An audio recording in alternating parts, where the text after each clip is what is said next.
Ano ang masasabi nyo guys sa naging desisyon ni Kabayan? Siguro naman ay hindi ito puwersahan at sarili niya lang desisyon na bumalik sa bansang Israel matapos siyang mapasama sa mga bihag at makaligtas.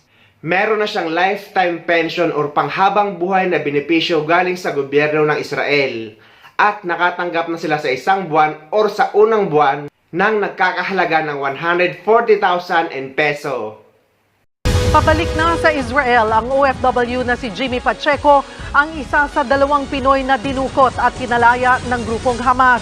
Inaasikaso niya na rin ang mga dokumento para maging residente ng Israel. Nasa frontline ng balitang yan, si Rainiel Pawid, exclusive.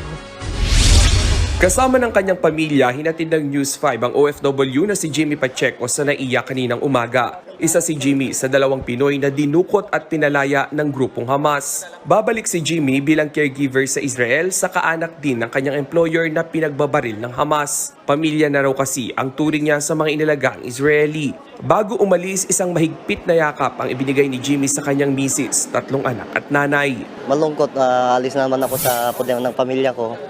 And masaya dahil makakapagtrabaho na naman sa Israel. Mag-iingat ka doon, pakabait ka, tsaka pangalagaan mo yung second life mo.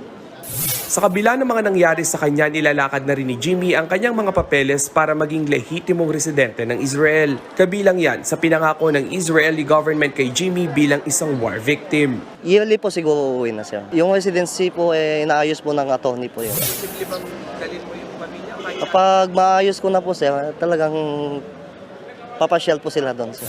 Nagsimula naman na makatanggap ng tulong pinansyal ang pamilya Pacheco mula sa Israeli government. Sa unang buwan, nakatanggap sila ng higit 140,000 pesos. Pero gusto pa rin daw ni Jimmy na kumita ng pera sa pamamagitan ng pagtatrabaho. Binigay na rin sa kanyang pamilya ang ipinangakong pwesto sa palengke mula sa lokal na pamahalaan ng Santa Ana, Cagayan. Sa susunod na linggo, magbubukas na ang kanilang meat and frozen goods stall. Samantala, tuloy-tuloy naman ang repatriation ng mga Pinoy sa Israel. Ngayong araw nakatakdang dumating ang ika-17 batch ng repatriates mula sa Israel. Siguro kung tayo ang magkakaroon ng ganong pension at lifetime na ay hindi na natin pipiliin pang pumunta sa ibang bansa. Pero maganda naman ang offer ng Israel sa kanya dahil pwede siya magkaroon or magkakaroon siya ng permanent residency at pwede pa niya madala ang kanyang pamilya doon habang nagtatrabaho bilang isang caregiver na dati na niyang trabaho bago pa man nagsimula ang digmaan. Sa kabila naman ng balitang yan ay maraming trabaho ang bubuksan para sa mga Pilipino sa parehong bansa kapag humupa na ang digmaan doon. Ito ang kumpletong impormasyon. May libu-libong trabaho sa Israel na nag-aabang sa mga Pilipino. Yan ay kapag inalis na ng gobyerno natin ang Alert Level 2 status doon na umiiral dahil sa gyera. Narito po ang aking report. Bunsod ng gerang sumiklab matapos atakihin ng grupong Hamas ang Israel. Mahigit 4 na rang OFWs na ang voluntaryong umuwi sa Pilipinas mula sa mahigit 30,000 Pilipino na nagtatrabaho roon. Sa taya ng Israeli government, aabot sa 10,000 dayuhang manggagawa na nagtatrabaho sa Israel ang umalis dahil sa gyera. Dagdag dito ang libu-libong trabaho na dating ginagawa ng mga Palestino. Because we do not allow now the Palestinians who used to work in Israel from Gaza, 20,000, they cannot come into Israel, it's a war zone, and much less are coming from the West Bank. We are seeking globally to bring more workers to Israel, and we are offering the same thing also to the Philippines, but it depends on the Philippine government. Ang problema, nasa Alert Level 2 ang Israel kaya bawal ang deployment ng mga bagong manggagawa roon. Gustong-gusto pa man din daw sana ng mga Israeli ng mga Pilipino ang makakuha ng mga bakanteng trabaho.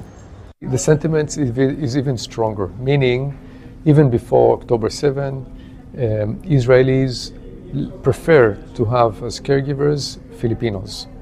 Israelis very much like Filipinos, you know, English speaking, Filipinos are kindest people in the world.